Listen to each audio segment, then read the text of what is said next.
Hey man, I want to give my thoughts on last night's main event on ESPN Top Rank.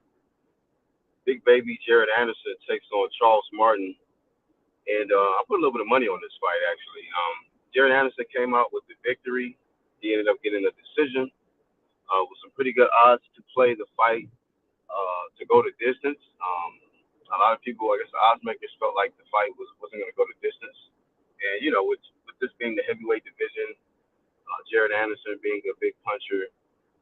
Charles Martin also being a big puncher. These guys both 250 plus, so it just didn't seem like it would go the distance. But I put a little light cheese on it to go the distance because the experience factor of Charles Martin. But get into Jared Anderson, man. He's gonna have some big problems in the heavyweight division. I'm not here to flame him or nothing like that. Too crazy, you know. When you get rocked and certain things like that in the fights, that comes with the territory. Plus, it's the heavyweight division, but it's all about how do you respond once you get hurt. And I just think Jared Anderson, he still got some things to work on. Of course, he's still kind of green. But the thing about it, man, that straight left that kept getting through on Jared Anderson, man, it seemed like he had no answer for that. And against guys who are bigger punchers or uh, just as big of a puncher as Charles Martin, but with more boxing ability, he's gonna have some issues. Like Luis Ortiz is a southpaw fighter, that could be a problem. That guy Zhang Zili, he's a big puncher, southpaw. That could be a huge problem. It's just certain things I've seen in there where he's gonna need some more fights before he really gets in there with the top elite fighters in the heavyweight division. But all in all, I mean, Jared Anderson got the job done. You can't knock every opponent out, and I'm sure that's a lot of times. When you're on a knockout streak, you see a lot of these fighters. It's like they're fighting to maintain that KO streak. We seen that with Edgar Berlanga.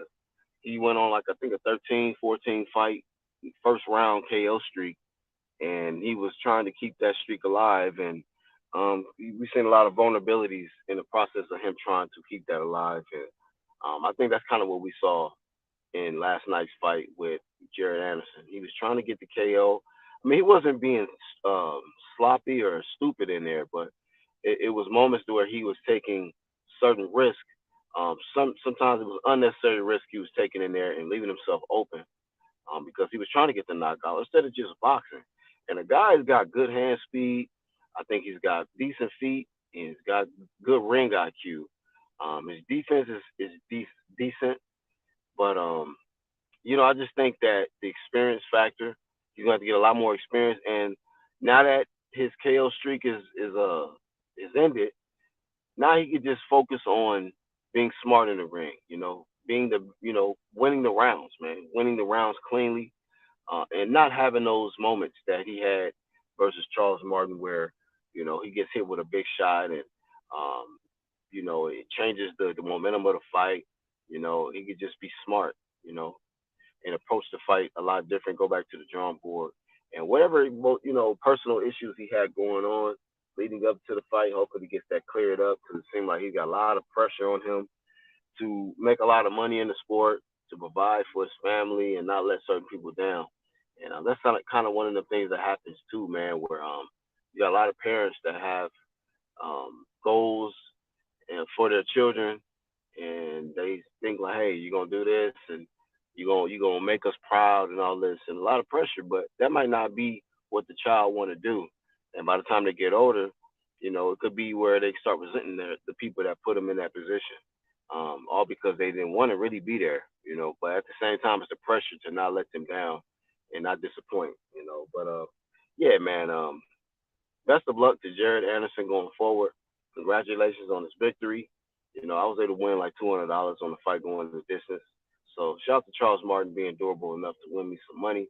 But I actually watched another video and they was actually referring to I think it was actually Greg Hackett, and he was talking about how he almost felt Charles Martin possibly through the fight, like he wasn't really trying to win because he was just backing up pretty much the whole fight and not really fighting like he was trying to defeat Jared Anderson, but just fighting like as if he was just trying to give him some rounds and test him a little bit. So I don't know if that theory is true or not, but I feel like Charles Martin could have definitely, stepped on the gas a little more. He was too respectful of Jared Anderson from jump. You know what I mean? It was like the, from from the first second of the round, it was like, you know what? He made up in his mind that this dude is dangerous. So I'm gonna back up. I'm gonna be very very cautious fighting this guy. So y'all give me y'all thoughts on Jared Anderson. How does he shape up in the heavyweight division when you're looking at him compared to the other elite fighters? And how do you rate his performance? That's all I got. I'm BHP. Catch y'all on the next one.